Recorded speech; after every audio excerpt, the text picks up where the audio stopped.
You know how Google convinced all of the newspapers that they would just make money on the volume and they should give up? Yeah, I'm familiar with that trade. Yep, didn't take it. This is exactly the same story once over again with retailers, where the chatbot was like, oh, don't worry, just let us front end you and you'll have no brand, but don't worry because you'll make it up on volume. It's like, no. Don't fall for it. But everyone falls for it. You know why they'll fall for it? Because in most cases, the people running these companies want to be there for 3 years and get a short-term revenue shot in the arm, and then they're going to take their stock options and leave the companies in ruins.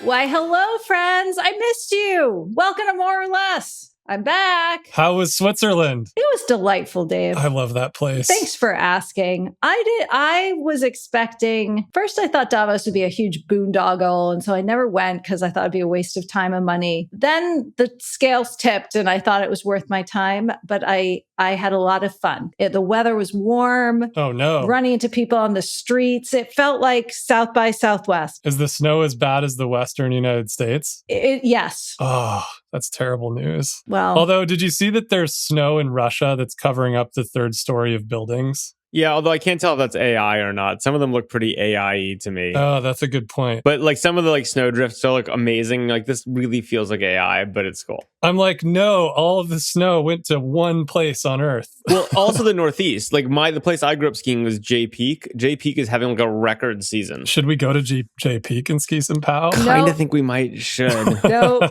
we're not going to Vermont. The problem is I have no reason to be on the East Coast. If I did, I would totally go just for the novelty of it. Let's go do some New York meetings and go skiing. I mean, to be honest, it would be it's almost worth doing for the Instagram posts. Yeah. Let's do it.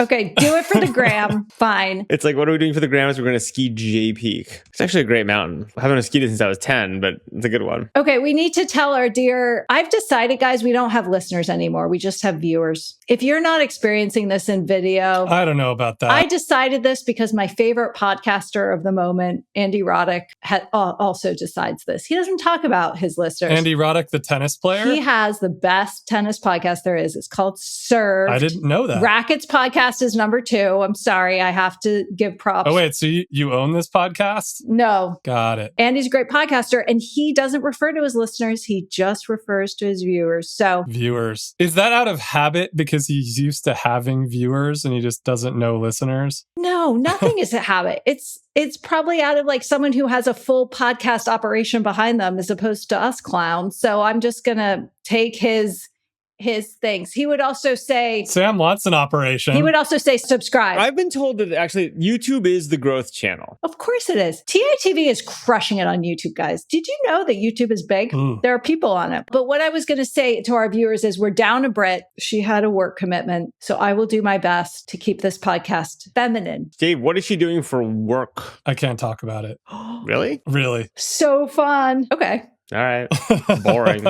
She has some work. She's selling offline to, I don't know. No. Okay. I want to start by everyone talking about a highlight from their week. And I'm going to share a photo. Let's talk about mine. Okay, here we go. Go for it. You start. I'm going to share this photo and I want you guys to tell me what it is. And if in the process, I might share all my text messages, unpublished drafts. Technology is not my, That's fine. You already gave it to ClawdBot or the Moltbot, whatever the fuck they're calling it. Moltbot. What is this, dear viewers? Whoa, what is that? What is this? So for you people, you listeners. What are they doing? Ayahuasca trips at Davos now? No, you know what they figured out, Dave? They figured out that it's cheaper to just skip the ayahuasca and just lie on the floor. That way there's no cost of goods sold. Okay, so what I'm showing is a picture of, I will give it away, but basically a picture of... Those look like expensive blankets. What looks like a sleepover in a cathedral. It looks like a sleepover in cathedral, wouldn't you say? It does look like a sleepover in a cathedral. Okay. Is it a sit-in protest in a cathedral protesting something? Yeah, that would have been consistent with the vibe at this thing, but to be honest, but no, I went to a Grace Cathedral sound bath. Oh, interesting. I've heard those are good, actually. That's the most un-Jessica thing I've ever heard. It is A, the most un-Jessica thing. B, it is the most San Francisco thing. We need to get you down to Esalen. I went at the suggestion of dear friends, obviously. I was totally game for this experience. I've done one sound bath in my life, which I really enjoyed. For those of you who don't know what a sound bath is, there are gongs and music while you lie on the floor. Mm-hmm. It's an incredible racket. It's an incredible racket. At least they're using that cathedral for what it's meant to be used for, finally. Well, they have the mind, but I learned all about the mind-body programming of Grace Cathedral. You can do yoga, you can do meditation. Esalen was actually part of helping start it, like 50 years ago. I enjoyed it very much. 90 minutes of cathedral sound bathing. And also, I left and I was like, this is so a Groupon of like 10 years ago. Like, this is exactly the thing. Groupon. Remember, like, Of course. How do you even find out about such things these days? I have friends who are wiser and more spiritually tuned than I, who also have the foresight to get tickets. So anyway, it was a great experience. This podcast is brought to you by the Grace Cathedral Mind and Body Program. Once a month, go sound bath. Go get a sound bath in a real cathedral. Just make sure if you're kind of bony like I am, you need more than a yoga mat on a cathedral floor. Although that's its own special kind of altered state. Yeah, it was not comfortable, but it was spiritually lovely. Okay, what about you guys? I've been deep down the Moltbot, ClawdBot Shocker. rabbit hole. Wait, Shocker. so it's been renamed now. Is it no longer ClawdBot? Yes, it's been renamed For obvious reasons. What's the name? By the way, I'm also yassoing here. Moltbot, that's what a lobster does when it evolves or loses its skin. So ClawdBot was named after a lobster. So No, ClawdBot was named to sound like Claude. Yeah. And let's not kid ourselves. It's good marketing. Indeed. I mean, it started as an open source hobby project and it went way bigger than I think Peter ever thought that it would. And he's been having a pretty intense week. I've been talking to him a bunch and it's been pretty awesome to watch this happen. And I think it showed people a future of how to think about personal AI assistance that nobody had actually done yet. There'd been a lot of talk about it, but the idea that you could just give it the computer, I know we've talked about it on the pod before. We were 2 weeks ahead of this madness. We were 2 weeks ahead of this one, and we were 2 weeks ahead on everyone losing their minds about the security implications. Like 2 weeks ago, our podcast was how this is going to end the internet. And lo and behold, 2 weeks later, the world caught up. Once again, we just didn't trade the insights. It's all right, Sam. I've heard you giving advice to people that they need to at least write down or talk about on podcasts what their insights are. So that's a good way to build your reputation and your resume. So There you go. Once again, we are right. We're right. Duh. Okay, keeping this focused, you each get 1 to 2 examples of an amazing Moltbot win of the week. What have you actually done with it? I have a little Mac Mini running with it right now, and I actually do something that's like not that cool, but fine with it. What are you using it for, Dave? One of my big wins was I've always wanted to build a iPhone app for our internal CRM that we have at Offline. We have like a super custom CRM that has a lot of different data from a lot of different sources. And we've got great web interfaces, but no iOS interface. And so this weekend, while I was during halftime of my son's basketball game, I booted up a new iOS project and pretty much had the entire thing built in like 2 hours of talking to this thing throughout the day. And now it's on the phones of people at my office and they love it. And I was looking at the token count or not the token count, but the cost of the tokens that it took to do the work. And it was around $150. And I was just like, wow, like, you could say that $150 a day on using this tool is very expensive, or you could compare it to the cost of actually hiring an engineer to do this work and all of the back and forth that it would take, which would have been in the tens of thousands of dollars and probably months of work. And so a huge win for me on that front. Do you pick which models you wanted to use, or it's defaulted? Yeah. You can. I've really experimented with different ones. The coolest thing about it is that it can use any CLI. And actually, I think the biggest insight of Moltbot is that it doesn't use this like MCP stuff that was like kind of the du jour thing of the last year. It actually uses... That's what CoWork uses. Yeah. And the way that Peter ended up not necessarily stumbling, but really making this happen was that he was making a lot of different CLIs for tools that he wanted to use with his agentic coding setup. And he actually uses codecs mostly. And so he was building all these different CLIs. And then he realized that if you could orchestrate across all of these CLIs, that the agent would just use the command line interface, use the Unix command for help, and discover the entire set of tools that the command line interface has, and then just start using it. And so the powerful thing about your question, Jess, is that you can install any tool that you want, and then you can tell it to, you can actually use it to use Claude Code, or you can have it split its work across Claude Code and codecs. You can have it do all kinds of different orchestration across all the different tools, depending on what use case you're trying to accomplish. And it's really good at it, which I think is the cool part. Okay, Sam, what's your what Moltbot? Well, I initially weeks ago installed it on an actual computer and then immediately uninstalled it. But I have a whole pile of Mac Minis I've had them because I used to do, whenever I do a crypto transaction, I would buy a Mac Mini and then never use it again. I have a growing pile of them. Yeah. Just like I had every transaction required its own Mac Mini. So I have a whole stack of them that I've wiped. And so I have one set up. I just basically, the only thing I actually do with it that's somewhat useful is I set up a Telegram bot for myself and then gave it my Twitter and a few other things. And I have it set up to ask where I can just go say, hey, what's going on in the world? And it reads the New York Times, the Wall Street Journal. It reads a custom set of Twitter people I follow, et cetera, writes me a digest, and then posts it on the internet for other people. And it's like, the digests are pretty good. So it's like, I'm using it just for like little shims like that. I will soon enough, my next little project, maybe I'll do this afternoon, is just making it go around LinkedIn and like a bunch of posts for me and shit post comment on things. Just cause who cares? Like, I'm happy to give it access to my LinkedIn. I don't care about LinkedIn, and it's funny. My two real insights on it is like, one, I can't believe that ngrok didn't make this, right? Like, this is basically just like, to me, like I've built things like this before. Wait, what's ngrok? ngrok was basically this little like tunneling service that everyone uses, where you can basically just like put your Mac Mini on the internet incredibly easily and like tunnel into it, whatever. It's mostly used for development, but like I've used it forever for little like scripting projects, right? Where you want to be able to hit a web server easily and maintain an IP and an address for it, etc. But it's like this, and like slapping an LLM on your desktop on top is basically like I'm just surprised. Like, ngrok's I always wanted to buy it because it's just like a great tool. But I was like, this is really just like an ngrok extension.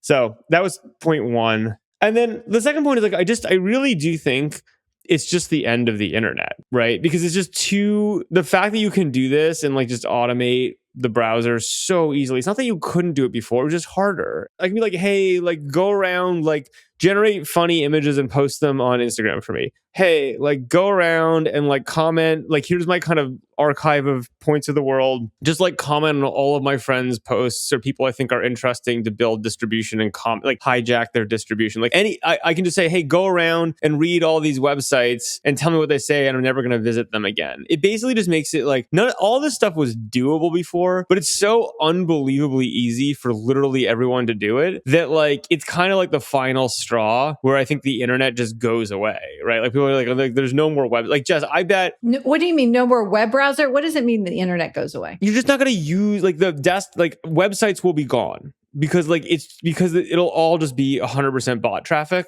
right? And like then the economics of it break and whatever else. Like we'll see how long the information.com exists, right? As opposed to it being... I knew we never worked too hard on the design for a reason. I mean, it's interesting, Sam, because one of the use cases that I built last weekend was I built a Jackson Hole snow report, and I had it go get all of the like esoteric local news reporters that they have no API, right? So it just opens the browser, gets the report, gets stuff from the Open Snow API. And then I have it set up as effectively a cron job or a repeating task that... Well, like, literally it's a cron interface in the bot. It's like totally easy to implement. Totally. And then after that, I was like, I used to have this old idea that I built during the Facebook platform years called SnowTick, which was I assigned SnowTick or ticker symbols, like stock symbols, to all of the ski resorts in the country. And so I had it do that. And then I gave it my 10 favorite resorts. And now every week it will go and it'll get the data. It will go scrape the data from the websites where it's hard to get by just opening the browser and doing it. And then it gives me a synthesized point of view as to where it thinks the snow is going to be good next week. And like doing that, you're right, it would have been... We need one of these Davos Earth models that everyone's talking about in AI now. Maybe. But like it would have been easy maybe to do that, but what I didn't want to go do the work to do all this. I don't know, just like a lot of muckety muck data grabbing you'd had to do in the old days. And I've got this tool now and it runs every weekend for me and it's no problem. And you can do that 1,000 different ways now. So all the nerds are really incensed by this argument because like Selenium has existed forever. I'm like, guys, you're missing the point, right? Which is like, yeah, like there's nothing new that you couldn't do with a little technical know-how before. But when you make the barrier to doing this stuff truly zero, which is like what's happening right now, usually the internet can't survive. Like it's going to go away. Or does it take another form? I mean, it just feels to me like, I feel like that's why I'm so excited about it, Sam, is that it feels to me like, I don't know, HyperCard or like the beginning of the internet, where it's just like, wow, there's like this new primitive to build on top of now. Like people might build skills instead of websites now. Like I've seen a bunch of people go super viral with the skills that they're building. So I'm going to pause here because this brings us to we've got to move. We need to have the conversation everyone else is going to be having in 2 weeks now, since we're 2 weeks ahead. So it's 6 months from now. First of all, what is this thing by then? Is it part of Microsoft? Is it a company with a $10 billion valuation? What is it? It's nothing. It's nothing because it's like there's going to be 1,000 versions of it. It's an Okay. This is like, it's like a MySpace. It's cool.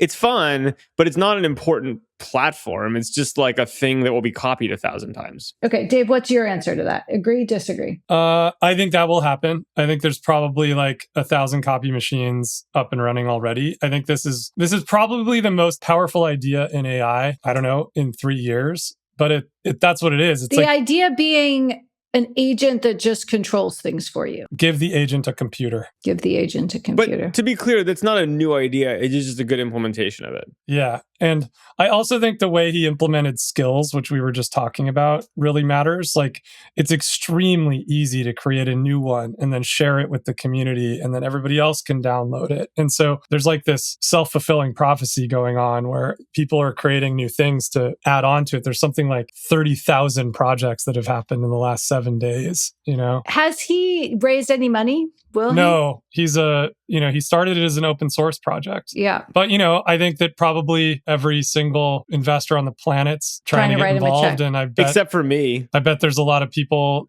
trying to get him to come do it in, big companies and all those kinds of things. So I don't know. I think any of these things could be an outcome. I think it's a stupid investment for anyone to make, but I will say as an individual developer, I think it's a great example of what you should be doing, right? Which is like doing cool shit that are calling cards with like little concern for what the business is. And then maybe it's something and maybe it's not. Like this is the thing I've been like pushing a lot of people on recently is like, you just have to be doing memorable things right now, right? Like I'd much rather see you do like a memorable viral project of almost any sort than like pitch me some weird SaaS thing. Yeah, I think that's right. It's like be memorable in this moment. Like that's what matters. And it's memorable. It's the moment. Although being memorable is an interesting question, Sam. Like, can you be memorable by just trying to be memorable? Like this goes back to one of my favorite Rick Rubinisms, which is like, no, you have to be exceptional to be memorable. Don't try to make music for the charts. Make music that you love, right? Totally. And I think there's a lot of people out there trying to make music for the charts. And I agree, but that's not memorable. Like, I think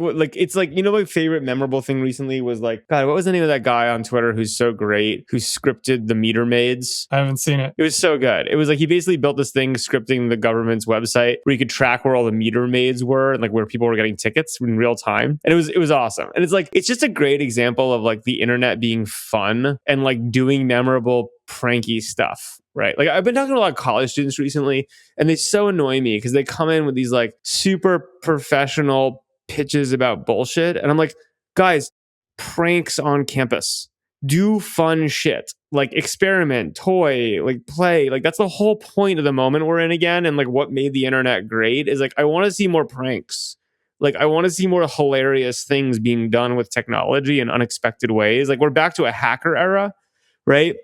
And like, that's great. Yeah. So what else have you guys come across that has this ethos? It's funny because I also saw a whole bunch of people yesterday talking about that they want to go back to the Apple way of launching things, which is to keep things secret as long as possible. Oh, Apple keeps absolutely nothing secret. They try. Well, I understand, Jess, but the idea that, you actually are careful about how you launch something rather than always doing it in public. Because the other thing that has become culturally normative is to always be building everything in public. And there was like a big conversation over the last few days that that's also not always the right strategy. And so I would posit that Sam's right. If you're doing things to have fun, like do as many things to have fun and make lots of projects do fun things. But if you're getting serious about something, like try to be serious about it long enough that by the time you show it to the public, it goes off pretty well. Do you think this is so obviously hardware is suited to that in a way that software isn't? I don't know if you guys talked No question. in my absence about the information scoop that Apple is developing an AI pin, a la Humane. Okay, we don't have to. I think we probably made fun of it. Okay, yeah, I think you did too. At least I did. I mean, it's funny. OpenAI is kind of sort of taking this advice with their hardware launch, except they're talking about literally everything else except the physical, like which device it is, right? And which one's going to be first. And so they're trying, to get some of that aha magic out of the ultimate reveal. Could backfire though if the device isn't great. We'll see. Okay. Let's talk anymore. I want to wrap this AI thing. I do want to talk about the tech's reaction to the ICE protests because it is a big topic this week as well. But what else do we have to say about AI at the end of January 2026? It's kind of it's just like not interesting. Keeping on. Yeah, it's just like it's keeping on, Keep an eye.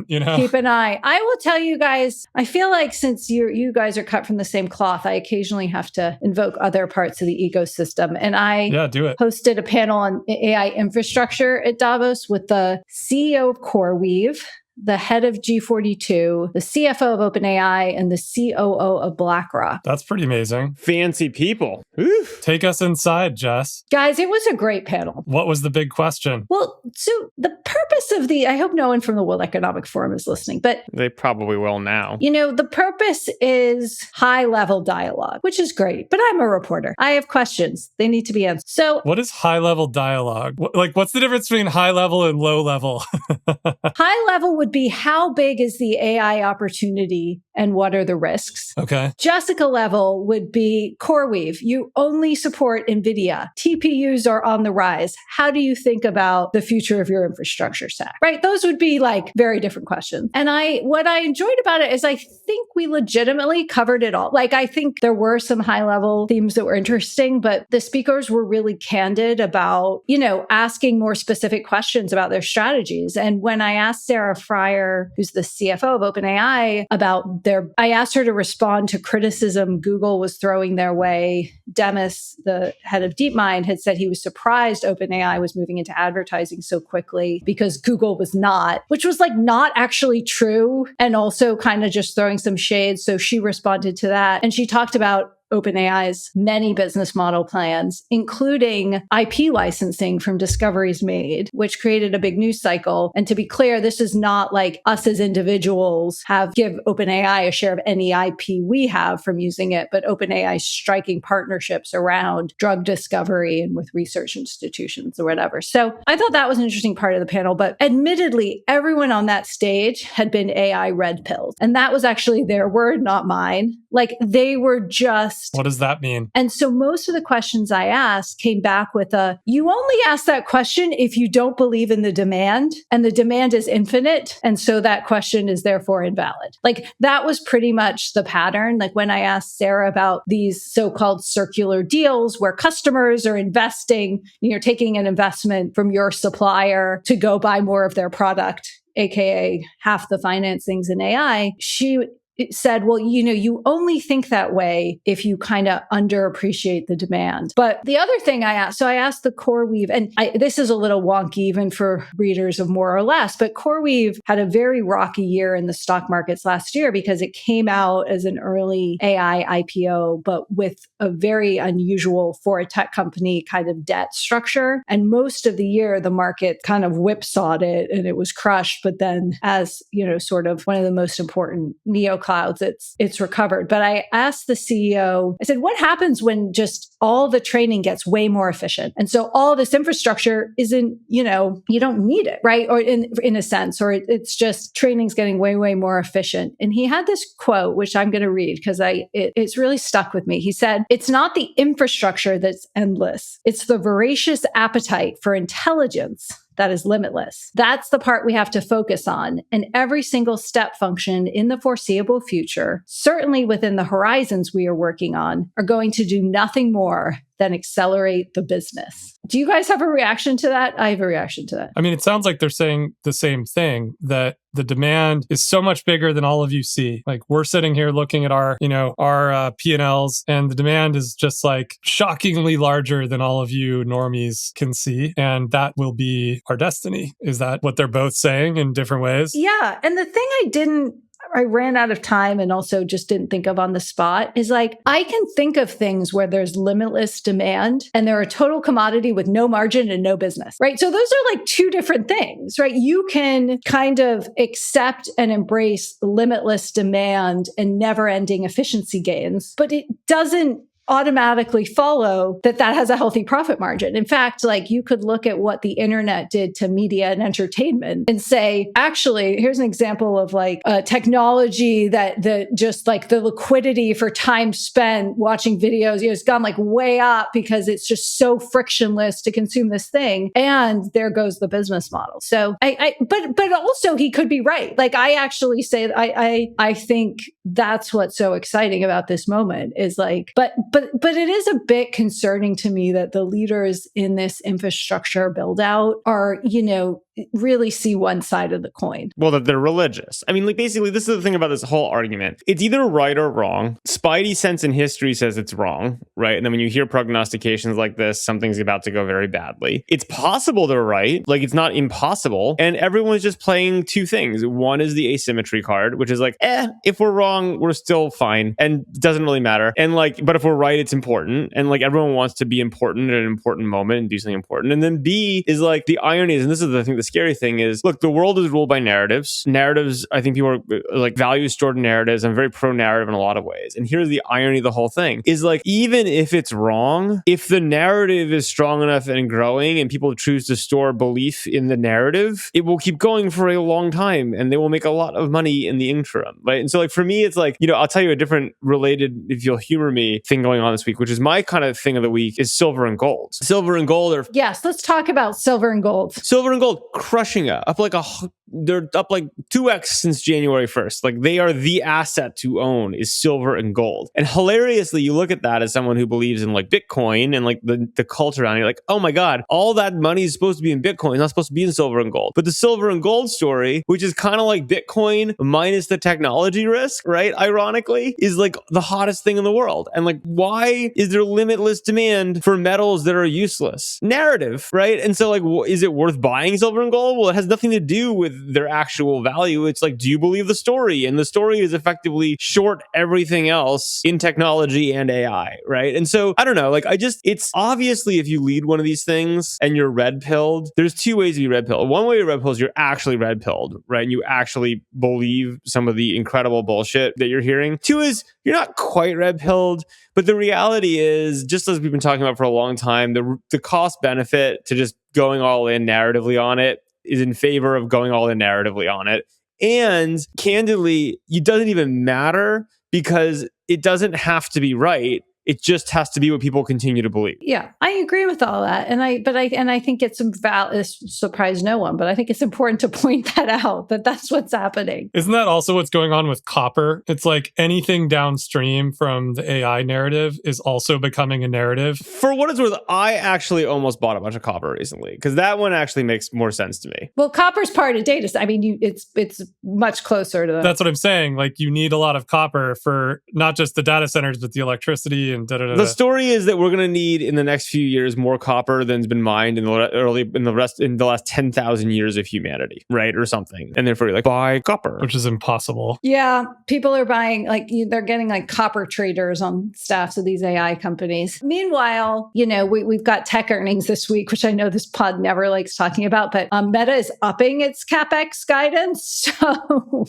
it's like, just kidding. That's pretty gnarly. Those big numbers we're just gonna go a little bit, just a little bigger. But is that Sam's point, which is like they're just gonna go infinity? They're just like we're just going hard on the other side. Like we're going all in on this narrative. Also, guidance. I mean, you can argue that it's better to come in under than over. I mean, there's a lot of like. I guess I should double check. I just saw a tweet that they were upping it. I don't know. Maybe I should actually. Can't believe anything on Twitter. It's just a bunch of ClawdBots. Yeah, I know. I'm just gonna have to. I mean, that's a problem. But okay, well, let's switch gears slightly here. So obviously, with all the things going on in Minneapolis and ICE, this nation is divided and in shock and in turmoil and working through a lot. It's having some interesting reverb in tech. What are you guys seeing? Well, I'll say that was my ClawdBot when it summarized the news yesterday. Basically, the TLDR on the whole thing was the vibe. The final vibe check was the only story is Minneapolis. Until that's resolved, nothing else matters. So ClawdBot believes it. This seems bad.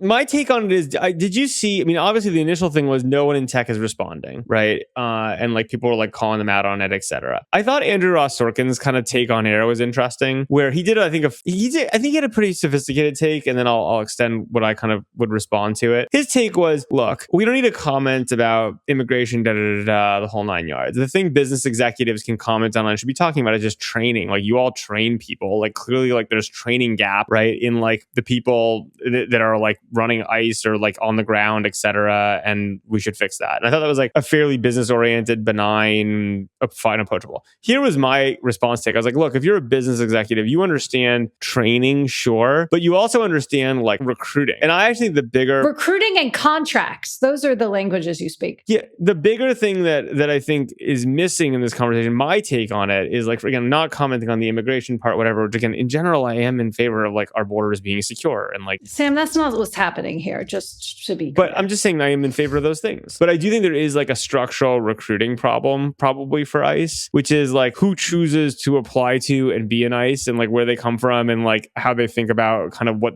their role is and not. Because you think about like, take like an OpenAI case, you get a bunch of researchers with a mission, right? Which is like, especially early, which is like, oh, like we get to work on the coolest things and like we're saving the universe with quote unquote safety and the AGI race is important and we're going to get comped a certain way. It's like you attract a certain set of talent, right? That cares about a certain set of things. If you told me that ICE has a recruitment problem, which is like the message they have, the comp structure, like the appeal of who wants to do that job is a set of people where like, let's put it this way, you need to do a lot of training and screening. I believe that. And I think business executives can understand how that would play out, right? And so the question for me is like, how do you take ICE or the mission and inject the right people into the culture and the community where they're doing their job, but they're not ending up in really bad places and situations and making bad choices? So Dave, if you were running Apple, Google, Meta, what would you have done? Whoa, that's a tough question. I guess quickly to respond to Sam's comments, I would extend that to not just the questions of training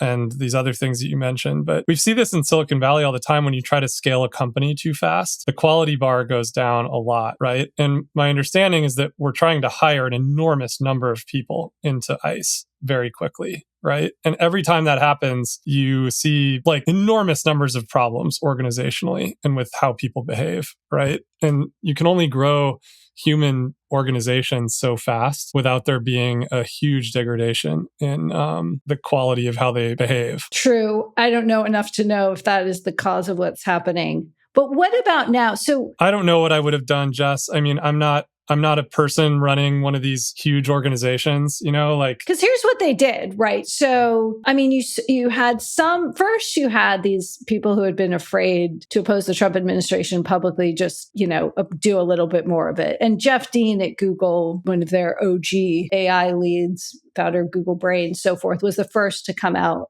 before like the most recent tragedy and do this. And everyone's like, oh my God, someone from inside a tech company has publicly criticized the administration. That was a big deal. Then you see like the Paul Grahams and the other people who were known for being opinionated on Twitter sharing their opinions. But by the way, these people weren't like tweeting about politics for months and months and months. Like there was really a chill over that. And then ultimately you saw the CEOs like Sam Altman, Dario, Tim Cook, sort of condemn what's happening, but praise Trump. So basically to literally say what's happening has gone too far, but Trump is a strong leader and will do the right thing. Yeah, it's a little dystopic. It's a little wild. Yeah, I mean, Jess, this is, you just go read 1984, go read any dystopian, novel about descent into dystopian, authoritarian nightmares. And the main thing is that fear drives behavior, right?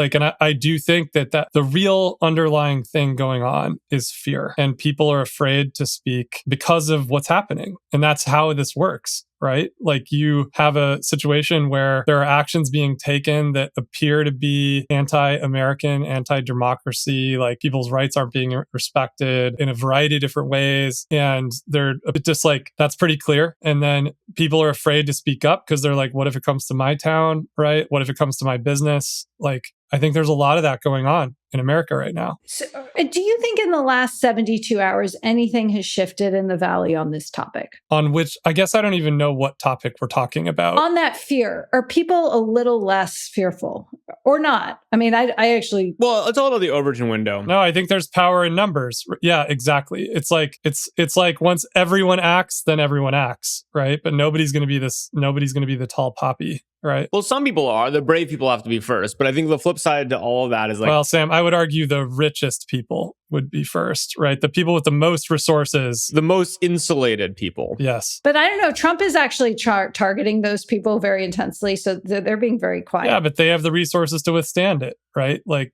I think that's the thing is like not everybody in the quote valley is created equal. But I do think there's this other interesting problem, which is like, let's pretend I'll say this, like, you're like, look, we should have secure borders and like laws should be enforced. Right. And you're like, great. Now I need to hire an organization to do that. And everyone's going to hate that. Like, lots of people are going to be really upset about that. Like, just like that's the problem statement you have. Who are you going to get to do that like is good, right? Like, it's not a desirable job, right? And so there's this interesting question of like degrees of freedom and like, how do you even do hard things when like good people don't want to do hard things or like they come with baggage or perspectives that are challenging. And so I think this is like, again, I'm not excusing any of it. I'm just asking more of an intellectual question, which is like, I mean, Sam, to that point, like in my hometown, there was a big debate about this. And one of the main topics they wanted to do is demask the people. And one of the reasons these people are wearing masks is that they can't do the job without their like personal life being completely destroyed, So it's like, how do you enforce laws? I guess I'm more, we're not going to veer this into political territory, but I'm more interested in... But isn't this, I thought we were. No, but I'm trying to veer it into business leaders reacting to political territory. But isn't that the story, Jess? Is that all of the business leaders in Silicon Valley, starting with, I feel like Brian Armstrong at Coinbase, have tried to remove politics from the like... And so my question is that shifted? Milieu of the internal culture of the business. It's like you can have whatever politics that you want. Absolutely. And this is a free country. If you want to be Republican, you want to be Democrat, just keep it out of the workplace. And like, let's focus on the job that we have to do. That seems to be the message that's been pretty consistent the last couple of years. It absolutely has. It absolutely has. And it has served a lot of purposes. And I think it prevails. I think it remains the prevailing playbook for leading one of these big tech companies. But you're going to see underneath, and we're seeing this at Google and everywhere, right? The employees who don't want you to do deals with ICE, right? And Palantir. And you're going to see, and I just don't know. I mean, no one knows, but I'm sort of wondering like where we are in it's just a pendulum too. And is it reasonable? This seems to have broken out. Yeah, that's what I'm trying to say. That's certainly what my bot thinks. Well, here's a side thing on this, which is that, and maybe I'm a broken record on this, but I don't use social media except Twitter. And halfway, I don't know, when all of this started happening, it was maybe a day or two later, suddenly there were like people around me that were like, oh my God, America's falling apart. Like, it was really interesting because when you're not exposed, particularly to Meta's products and TikTok, you have none of the message that's going around is getting into your brain. And so it's a really interesting thing to watch everybody else. Like I had a bunch of group chats exploding and people around me were talking about this. And there was like this anxious, like America is like so screwed. And I'm like having a great weekend. It's beautiful weather. Like everything seems fine here in my local life. And it's really interesting to see how much of an effect the internet machine has on people. It's not that this isn't a bad thing that's happening, but the way in which people are responding to it is clearly also being influenced by the medium. And when you're not in it, you can see it very transparently. The medium is the message, perhaps. Well, it's not everybody's chosen medium. It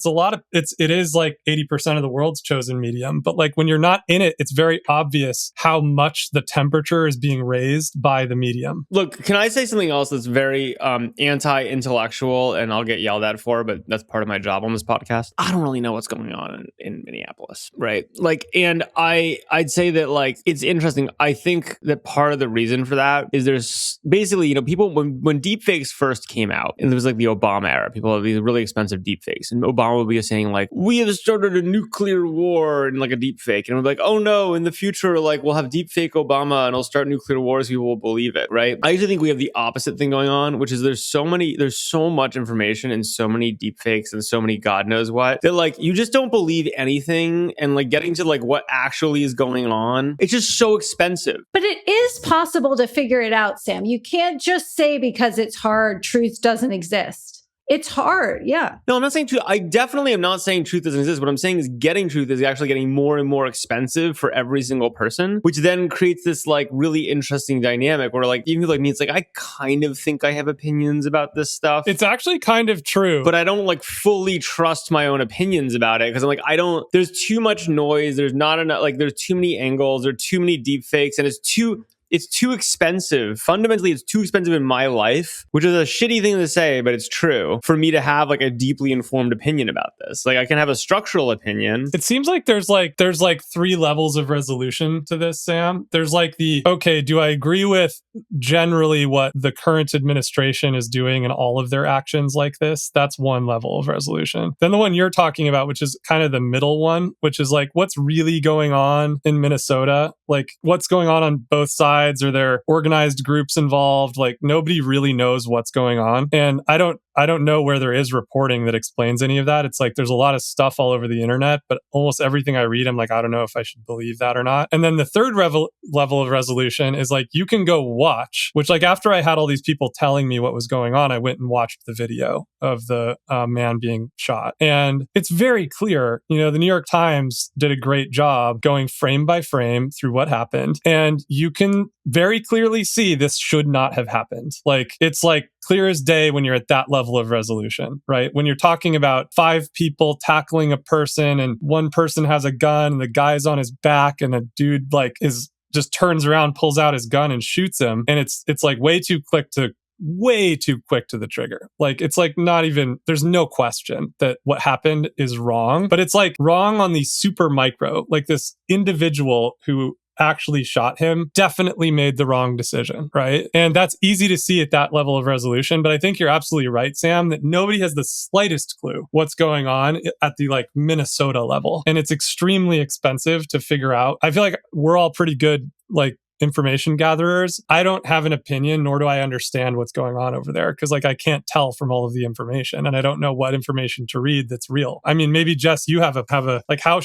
No, but just in the interest of being mildly confrontational, I think, Dave, your reaction is very different from Sam's reaction, right? Sam's like, I don't know what's going on. And you're like, and Sam makes a smart point, which is, and I'm actually somewhere in between you, right? And it's really hard to figure out exactly what's going on. And I live in a busy life and there's only so much time I'm going to spend on that, right? Dave, I also watched the Times breakdown and I thought that was the most useful thing. For sure. And I think, and it's naive. I don't believe that the typical, the average American is going to spend as much time as you have, Dave, on this. But I wish they would, because everyone would be better off for it. But it's also not going to happen, right? So instead, we're going to be in this world where most people will sort of default to what fits with their existing patchwork of opinions and be somewhat vague about what they think, right? And that's just what we're left with. I mean, that is the reality. Well, and it's like, look, I mean, again, I like any shooting is a complete tragedy, right? Like I'm not like, and again, I haven't gone as deep, but like, yes, if someone just like randomly made a very bad decision shot. I'm like, okay, well, that probably is a training problem. That probably is a recruitment problem. There's like things to address about that. But, again, like the question for me is like, okay, so how does that spiral into everything else? And that's like, I think, a place where it's just like, there's so much information warfare and it's so expensive to have an informed opinion. Yeah, that's true. You can just trust the information, but we don't cover this, so you can't trust them. Why don't you cover things like this, Jess? Like, it's actually an interesting question. I'm not an expert. I'm not an expert. And our newsroom's not an expert. And it's not. But your processes could produce information that is valuable. I mean, maybe, but. And your customer wants it. No, I don't know that the customers do want it. I'm one of your customers. I want it. But this is, you shouldn't want it for us, Dave. I think, firing some of your customers is like an important thing, right? You should expect from us to be first and accurate and authoritative on matters relating to the tech business. And to the degree that Tim Cook or Altman are responding or, Google cancels a major contract or something like that. But the work it takes and the experience of the journalists that you want covering some of these other dynamics is not us, right? Well, I think also the problem is like, in the broader problem beyond the information is really like no one's willing to pay for this at scale, right? And that is like, I think, a societal problem. Right. Which is, if you wanted something that was the information style with super, super trusted people and the business model just isn't there for the average consumer to afford or pay what it actually costs to get trusted opinions on this anymore. Right. And like, I think that is the structural problem with democracy and like a lot of the place we're at now is it's just extremely difficult to make the business work in a profitable way, which is why the New York Times becomes a gaming company and why like there's all these supplemental problems in the media industry is like, if you're like, hey, you have the 20 journalists or the people you can really trust on this, they do an incredible amount of work to get it right, but you have to pay them a lot because it's really expensive to get it right. No one pays. I really struggle. This is something our newsroom really struggles with, like these big national moments, presidential elections, or whatever, when every lens, keyboard, camera phone, whatever is focused on one issue, right? And there are many that are just, you can't ignore them to the point of like, it just seems like you're out of tune with the broader dynamics that are affecting the things we cover. But there's just like very little upside in covering them as well, to be honest. I think that's right. And I think it's actually back to the earlier point about fear. I think there's fear about the powers that be, but I also think there's fear about the social aspect of it, right? That like if you speak up, you're going to annoy the people next to you, right? There's like this thing where it's just we're all so divided, nobody wants to talk about it. They prefer to just not talk about it. I think that's like a real thing that's going on right now. I know I certainly feel that way. I used to be like incredibly politically engaged, but like I've really felt like I just feel like I've got better uses for my mind, And I kind of hope what I had a glimmer of this week is I just wondered if maybe that was changing a little bit, right? Like let's, for example, someone who came out very supportive of one battle in the war, ICE, was Keith Raboy at Khosla Ventures. His boss, Vinod, that was cool, came out against him. Now, respectfully, actually, and he didn't actually it was cool. Just tweet Keith's wrong or Keith's an idiot, but another partner had sort of responded to Keith in a thoughtful way, and Vinod shared that and added his endorsement, right? If anything, that's cool because it's modeling of how we should be with each other, right? Vinod is generally pretty good at this stuff. I gotta say, Vinod every year grows in my estimations over time. But I think it's good modeling because we should be able to disagree like that and like have a productive, even like intense discussion about something. But often that's not what's happening anymore. I thought it was funny on Keith, in totally unrelated news, that Jack, who works at Slow, got intel and outed him for doing push-ups off his knees in Barry's boot camp. Oh no, he did what?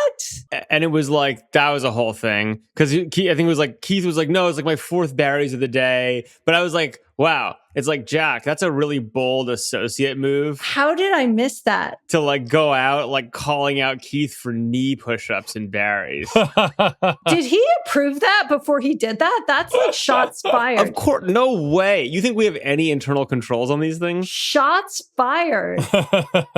No, it was just wild. There's even a backstory to it, but like, I got to tell you that, We talk about Keith scandals. That was the Keith scandal in my life. For sure. It's like he secretly only spends half of his time in Miami. Good Lord. Okay. I don't know where we took that conversation other than it's something everybody... That's the type of hard-hitting reporting knee push-ups that, the information can cover, Guys, I have been trying to hire for our weekend section a reporter to really dig into the crazy cultural things happening in this moment in San Francisco. And Eli Rosenberg just joined us this week. So get ready. Buckle up. Anything new you're hearing about? I mean, we're hearing about everything. I actually have a great story this weekend. I think it will run on Friday when this pod comes out. But yeah, shit getting weird. How weird? I mean... Weirder than it. Well, like, not everything from the shooting up the peptides to the... That's old news. That's old news. I know. That's old news. It was in the New York Times. We've got new news. What's the new news? What is not happening in our house? What are we not doing? Yeah. Jess, come on. You can't keep this secret. What is not happening in this house is a hard thing to actually... This is a test bed of wild and crazy. Dave, you need to know about this. All right, I'm in. The thing that's happening in our house that I bought off of Instagram targeted ads. So bad, guys. I can't leave again. I can't go to Europe. It's so good. Is a mini wiffle ball pitching machine. Ooh, that sounds fun. Awesome. So you basically No one needs this. No one needs this. Everyone needs this. Everyone needs this. It's really well made. It's portable. It's massively overpriced. And but you can plug it in and it pitches mini wiffle balls at you. Is it like one of those tennis machines? No, this is like some bros slapped like a bucket on some spinning wheels and sell you like the mini wiffle balls, but it's great. And it is the best. I now have the kids just whacking wiffle balls all day. How many injuries have been sustained, Sam? What are we up to in injury count? I mean, they're just wiffle balls. It's boys, Jess. Come on. I did immediately hit a line drive into our 4-year-old, but that was his fault. Right, second shot. He was standing at shortstop. And then, it's been great. There've only been minor injuries. That sounds awesome. Better than a Mac Mini. And about the same price. I'm trying to think what my latest purchase is. A sweater. I bought a sweater. I gotta say, Meta just reported earnings that when the CapEx is going up, you kind of know the next line is that they had a good quarter, right? Because they're not gonna announce more CapEx unless they're crushing it. And they did, and stock's way up. But I gotta tell you, my barometer is how many things have I bought on Instagram in the last week? And so long as that keeps going up, I'm a very happy Meta shareholder, and it keeps going up. Jess, you don't even know, I bought some really expensive stuff off Instagram the other day. Like what? For you. Oh, it's perfect. But I do off Instagram, not off. I can give you some other websites. In this case, it was a link to a website, and the website had another thing. It was great. But I got to tell you, I could not be more bullish on the things I will buy on Instagram because of AI-driven targeting and commerce. It's wild. You've been consistent on that, Sam. If there's one thing you've been consistent on. That's the thing that BlackRock should be excited about, is my ability to buy infinite junk that's well targeted to me. So we've got Minnesota and infinite junk. So I had, and then we'll bring this whatever to a close. But I was talking, obviously AI commerce was a hot topic at Davos just because OpenAI was, I mean, I love it. I say that and everyone else is like, no, Greenland was a hot topic, Jessica, for you, AI and commerce. So I'm willing to accept that I'm dialed a little bit differently, but with OpenAI's ad news and shopping news. So I asked Andy Jassy about it, the CEO of Amazon, and he was like, look, he was sort of like, maybe we'll do deals with these people. And I was like, why do you have to do deals with them? You're Amazon. And he was like, oh, we'll do deals with some of them. But he was like, first of all, it's really hard. All the other pieces, the infrastructure, the free shipping, he was talking his book. But then I was talking to some of the leaders of the payment companies that are starting to do these integrations with chatbot commerce. And they were saying that retailers are actually really nervous about this because retailers don't want you just to pick that laser focused thing. They want to merchandise to you. No shit. They want to get you on their site to add the sweater or add the boots or add the bat to the wiffle ball thing. So, but shouldn't AI be very good at this? No, but but you're in a different UX. You're in a command line UX. There's no brand loyalty. It's just find me the cheapest, best, whatever. This is my big. You know what's going to happen?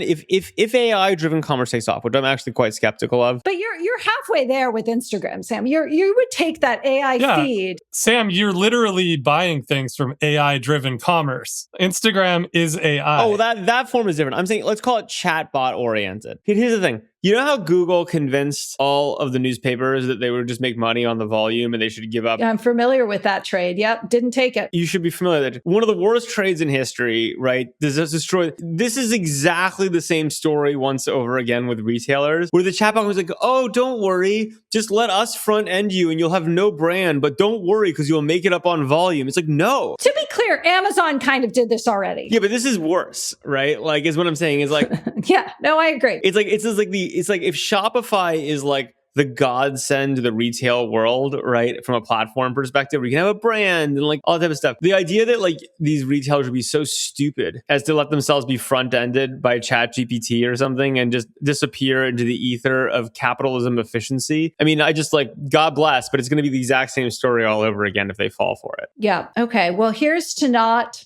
falling for the same stories. Don't fall for it. But everyone falls for it. You know why they'll fall for it? Because it's a principal agent problem. Because in most cases, the people running these companies want to be there for 3 years and get a short-term revenue shot in the arm and be lauded for their ChatGPT integration. And then they're going to take their stock options and leave the companies in ruins. It's the same in the media industry. It's a total principle. I was going to say, you're describing the media business. I remember the first time I met, I don't even remember, this is past the limitations of worrying if I'm supposed to say it. The first time I met Steve Burke, who was the CEO of NBC, and I asked him a question about 5 years away, and he looked at me, why would I think of something that long term, right? Like it was just, and I was like, oh yeah. No, it's fascinating when you think about the layer consolidation, but that is like, I think one of the biggest untold truths of capitalism, right? It's people talk about how capitalism is pretty bad at long-term planning. Part of it is structural and things like that, but part of it is honestly just the principal agent problem. Like no one's incentivized for long-term success. And so they'll fold on anything for a short-term hit, right? Which is the bull case on why you will shop inside ChatGPT in some form and why all these companies will get completely eviscerated, but like they know that and they don't care. Yeah. Okay. Well, let's try to not make the same mistakes, folks. Let's make new ones. No, they will. They will. It's fine.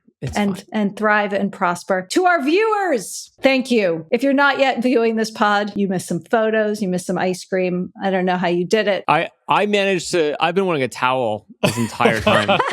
Are you joking? You don't. Of course, I'm wearing a towel. I took a shower. You took a shower. Wow. Okay. And with that, we wish you a wonderful week. We're almost heading into Super Bowl week in San Francisco, which will be very exciting. Fun events to the gills. We've got a Ferrari launch we're going to. Sam, are you going to that, by the way? I RSVP'd. I don't know. I have something scheduled, and I also don't really care about Ferraris, but maybe. I mean, if it was a Miata launch. What if I told you it was Miata launch? I'd be there. Oh my God. If there was like a new Miata, I would be there in a second. Jess, I'll go with you to the Ferrari launch. Okay, Dave, you can be my +1. All right, cool. I mean, I moved. It's going to be great.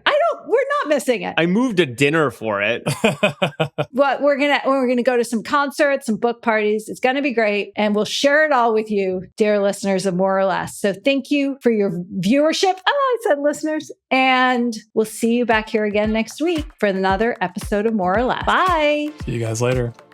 If you enjoyed this show, please leave us a virtual high five by rating it and reviewing it on Apple Podcasts, Spotify, YouTube, or wherever you get your podcasts. Find more information about each episode in the show notes and follow us on social media by searching for @MoreOrLess, @DaveMorin, @Lesson, @JLesson, and as for me, I'm @Brit. See you guys next time.